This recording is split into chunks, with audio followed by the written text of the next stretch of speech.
Hello, my dear friends. How are you doing? Hope you are having an amazing day and not having to deal with drama. Ready for new stories I have for you today? Let's go to the first one. And don't forget to listen to the end of the story, guys, to hear my insights. Enjoy the stories, and don't forget to like and subscribe. And of course, don't forget to leave a comment. I'm a 35-year-old woman.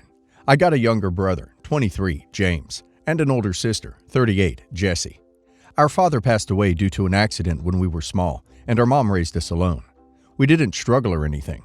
My father left a good-sized estate, plus the insurance money. Recently, our mother had a health scare with cancer. It turned out to be benign, but she still wanted to make sure her affairs are in order. About a week ago, she sat us all down to tell us how she had divided her estate, our father's estate and all inheritance.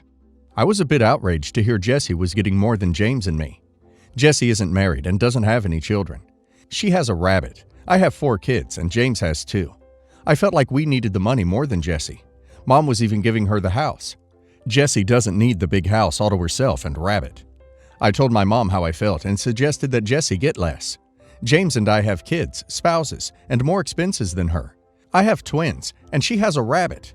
I told Mom she shouldn't get the house and all that money. Instead, I suggested Mom put a clause in her will that states if my sister doesn't get married or has a child within a certain amount of time, she gets nothing. I felt like that was fair. Jessie has a successful small business, makes jewelry. She doesn't need an inheritance. My mom told me I was being very disrespectful, and it was her business how she divided up everything. She said she left what she felt was fair to me, my sister, and my brother. I screamed at her that she was clearly playing favorites, and if she wants to see her grandkids again, she should consider her will. James didn't agree with everything, but he thought that Jessie shouldn't get our childhood home. It has more room for a family, not a single woman and rabbit. I haven't spoken to my mom or Jessie since then. Our family members are saying I need to respect my mom's choice, and my husband said to let it go. Am I the a-hole? Edit. For those of you saying my brother and I have constantly asked my mom for money, that's not true. My mom provided money for the kids and paid only for our weddings as gifts. We didn't ask for it. Any other exchanges were only emergencies, such as medical bills, or if we couldn't afford something. She always told us we didn't have to pay this money back to her. It's her job as mother to look after her children. Lastly, I spoke with my mother.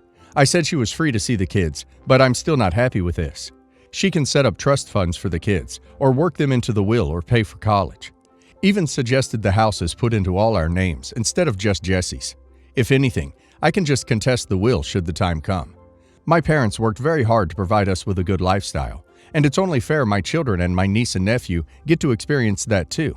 Jessie will be fine. I'm sorry none of you are privileged enough to understand. Wow, entitled much? Super, you're the a-hole. It is not your money. Extremely selfish to try to manipulate your mother into giving you what you want by holding the grandkids over her head. You mentioned the rabbit like 10 times. How bitter are you about your life, ma'am? Get over yourself. You're the a-hole. You sound greedy and judgmental. Your mother is right about how disrespectful you are. Given how you reacted, I'm not surprised the rabbit gets more than you do. You threw a tantrum and threatened to keep the grandkids from her. Huge, you're the a-hole. I am curious as to why she split the money this way, and get the feeling there are issues you did not talk about. Either way, it is her money and property, and she can do with it as she likes. A little background. My sister ran into financial issues about 6 years ago. She lost her job and her boyfriend was transferred out of state. So they moved into a house together, but my sister couldn't be added to the mortgage because of her awful credit score. Her boyfriend passed away suddenly and had no will. His family then took the house and gave back some money my sister put into the house, but they told her to be grateful for getting that much. My mother had just come into some money, so she got a house for my sister and her 2 kids. For the first year, my mom covered everything for the house. About 2 years ago, I took my mom into a home because of health issues and took over pretty much everything for her. I realized that my mom was still paying all the taxes on the home when my sister started complaining that she was getting all these scam calls and letters about unpaid taxes. I looked at a few and talked with her, realizing she had no idea what property taxes were. I went over my mom's accounts and found she was paying property taxes since my sister moved in, and even some renovations to the house. My mother decided to continue to pay for the back taxes, but I got my sister to begin paying them herself. Our mom passed away a few months ago, and I'm still trying to sort through her affairs. Her will states everything is going to be split 50-50 between the two of us. While working, I found out my mom put both her and my sister's name on the deed of the house. After talking with my lawyer, I found out the house was technically owned 50-50 with my sister and my mother, meaning I could claim 25% of the house or value of the house in the estate. I was going through some things with my sister last Sunday, and I asked her if she wanted me to take half of the renovation costs that my mom paid towards her house out of the inheritance. I explained that I did not feel it was fair that she was being enriched by the renovations and getting the house for free as well. She got upset, saying Mom's will states that everything needs to be split 50-50, and that's how it should be. I brought up that I wasn't even asking for the taxes, which would add on at least an extra $50,000. She remained firm, and I shrugged, saying, well, I guess I will just settle for 25% of your house. She demanded to know why, and I explained that Mom owned 50% of the house, so half of that is 25%. She got mad and is now blasting me to the family, and some understand my point, but others told me I am being greedy. But I don't feel like handing over $150,000 to my sister for nothing, but I was willing to settle for half the renovation costs of $50,000. So am I the a-hole for asking for part of my sister's house? Not the a-hole for asking for your part of the inheritance, which is just 25% of the house. Anything else is not relevant to the state of your mother's estate at her time of death. But you really ought to talk to a lawyer to make sure that claiming a share in the house doesn't put you on the hook for back taxes, etc. You need a lawyer to get this sorted properly, legally, and fairly. Yes, it will cost some money, but likely less than you will spend otherwise.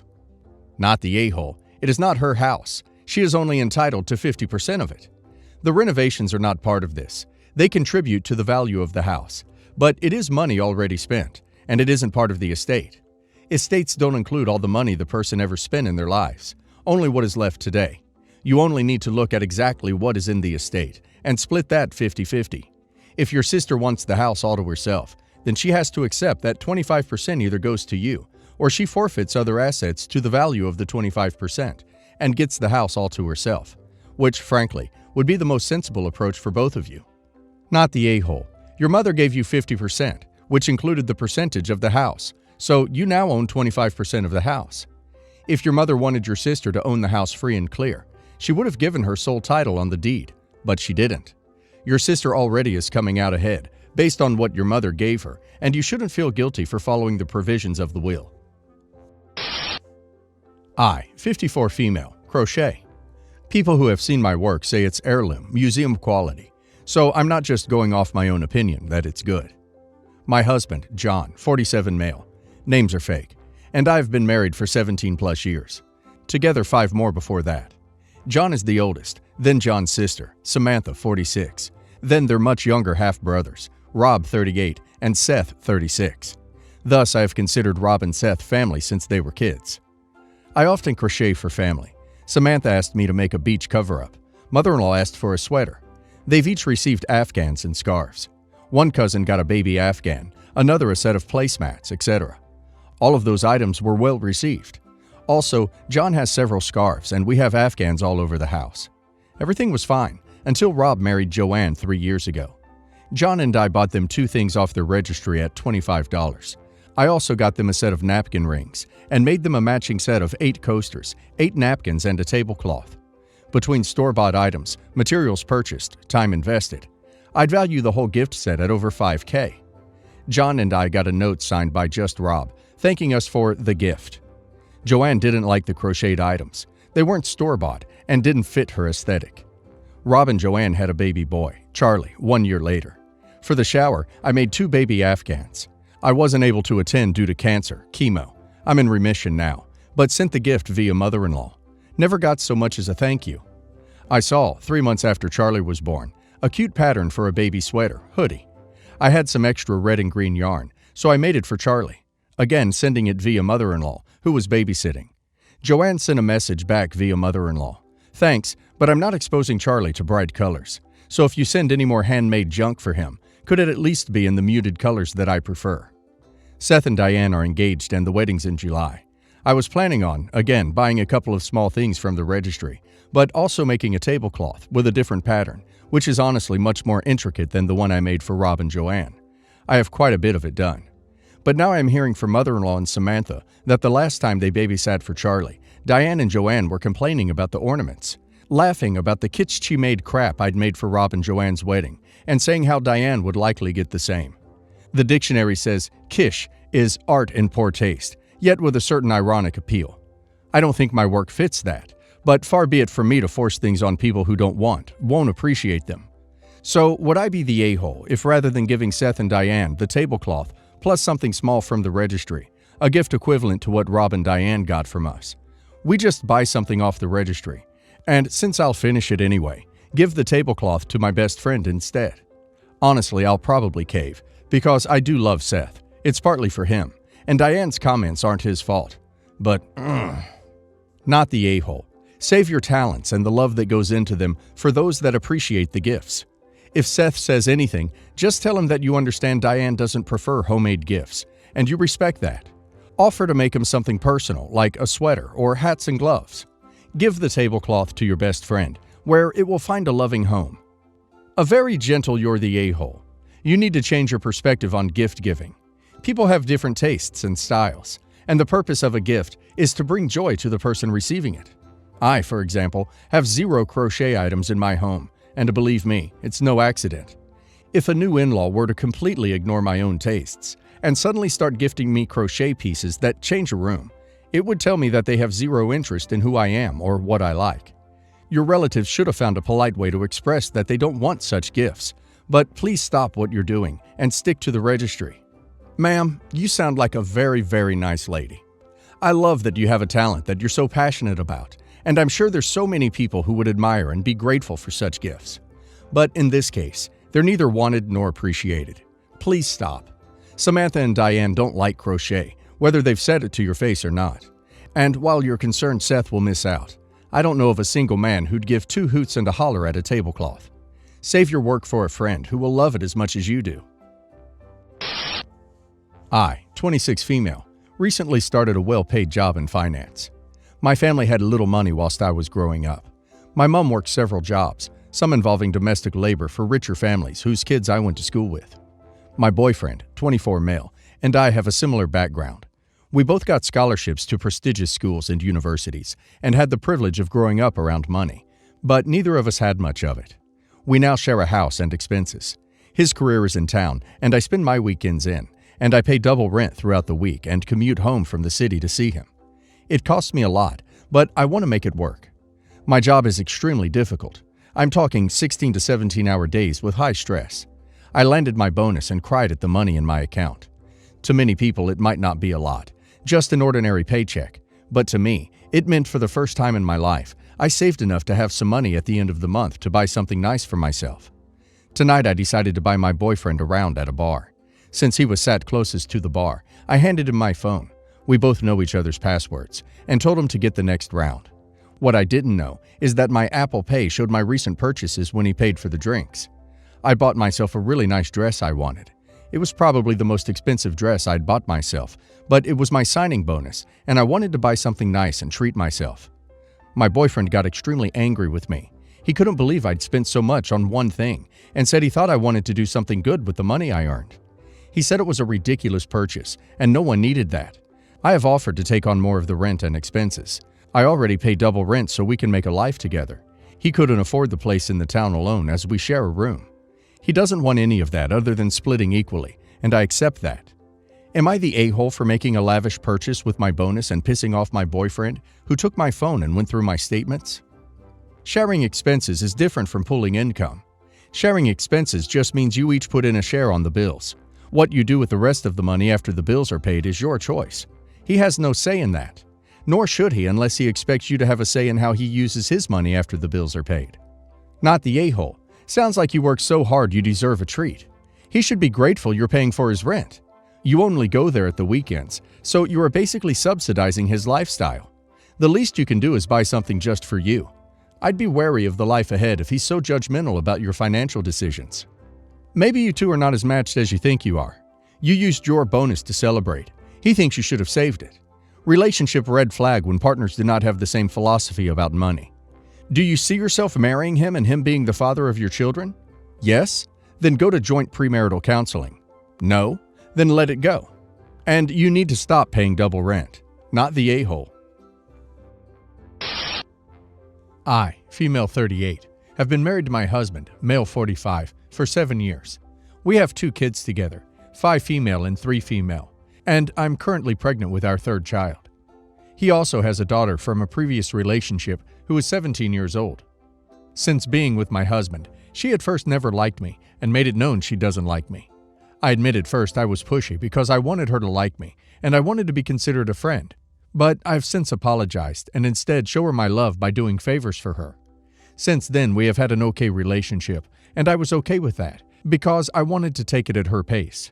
That being said, me and my husband were talking about how we're going to manage him going to her graduation. She is graduating on June 20th, but my due date is on June 19th. The plan is, if I give birth on time, he would go to the graduation and then come back, but if I didn't, then he would spend the whole day with her. We told her our plan and told her regardless, her father would be at her graduation, but there's a chance he may have to leave after. This got her super upset, and she started yelling that she could never have her dad for herself, and she deserves to have the dad for the whole day. Then she told me she was tired of me having kids left and right, and was stealing her dad away. She ended her argument by saying that she hated me, and that she wished the baby wouldn't come into this world. And after what she said, I haven't been doing anything for her. Whenever she asks for anything, I say ask her mom and dad. Whenever she needs money, I say the same thing. I can't get over the fact she wished death on my child. I've been getting texts from her mom saying that she didn't mean it, and that she's a kid, and she shouldn't be held responsible for something said out of anger, but I believe she's old enough to know what she's doing and saying. Edit. A lot of you guys are saying I'm an a-hole for taking time to myself. She made it clear that I mean nothing to her, and even went as far as to wish my child would never be born. I'm not going to let someone disrespect me and then come around and do everything for them. She can go to her mother and father since she holds them so highly. Thank you to the people who say to focus on myself and my pregnancy. I will, and of course my 2 other kids. I don't know if I can stay with my husband because of him not sticking up for me, and we may separate for a bit, meaning he would have to find somewhere else to stay since I own the home. As for the people saying she didn't ask for me to come into her life, and for other siblings, that's something she needs to take to her father. He was the one who married me, and the one who impregnated me. As for the ones asking if I have a step-parent, yes, I did. My mother remarried when I was 12, and I was always respectful. We have a great relationship, and I consider him my kid's granddad. Another edit. No, I didn't get pregnant in spite of her.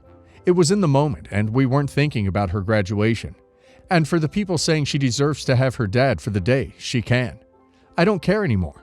I'll always be seen as the bad guy because I want my husband with me if I give birth. Either way, he can spend the whole day with her if he likes, and I'll just have my friend be with me. Not the a-hole. She is old enough to think before she speaks.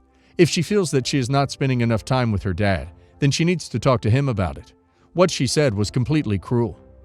She's definitely old enough to be held up to what she has said. It's fine to be mad at her, but remember, she's your husband's child. She'll be in your life for as long as you're with him.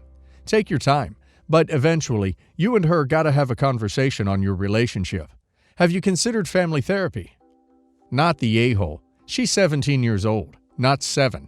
She needs to apologize immediately. It says a lot about her parents that her mom is trying to make excuses for her entitled selfish daughter, instead of punishing her and making her do the right thing.